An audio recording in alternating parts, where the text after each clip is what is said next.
আজ সরস্বতী পূজা। জ্ঞান, বিজ্ঞান ও শিল্প সাহিত্যের আরাধ্য দেবী সরস্বতী। হিন্দু সম্প্রদায়ের অন্যতম গুরুত্বপূর্ণ এই পার্বণে হাতেখড়ি হয় অনেক শিশুরই।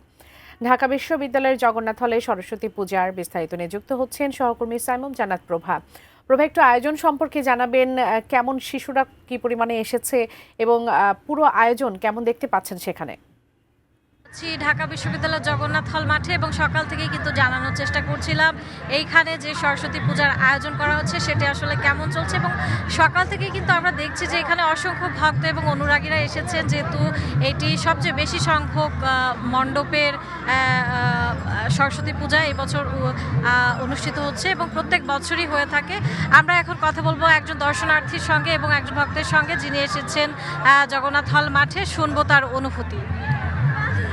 আসলে মা সরস্বতী আমাদের বিদ্যার দেবী। আজকের এই দিনে আমরা স্পেশালি মা সরস্বতী প্রার্থনা করি এবং আমরা চাই জগতের সকল মানুষের বিদ্যা বুদ্ধি দান করুক মা সরস্বতী। এবং আমি একজন সঙ্গীত শিল্পী, আমি চাই যে মা সরস্বতীর কাছে প্রার্থনা করি আমার সঙ্গীতের পথ যেন আরও প্রসারিত হয়।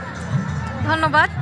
আমরা কিন্তু এখানে ঢাকা বিশ্ববিদ্যালয়ের যেহেতু প্রত্যেকটা বিভাগই এখানে মণ্ডপ করেছে এবং সরস্বতী পূজা উদযাপন করছেন, আমরা এখানে পেয়েছি ঢাকা বিশ্ববিদ্যালয়ের ইংরেজি বিভাগের এইবারকার পূজা মণ্ডপ আয়োজনকারীদের মধ্যে একজনকে আমরা জানবো যে এই বছর আসলে পুজো কেমন অনুষ্ঠিত হচ্ছে।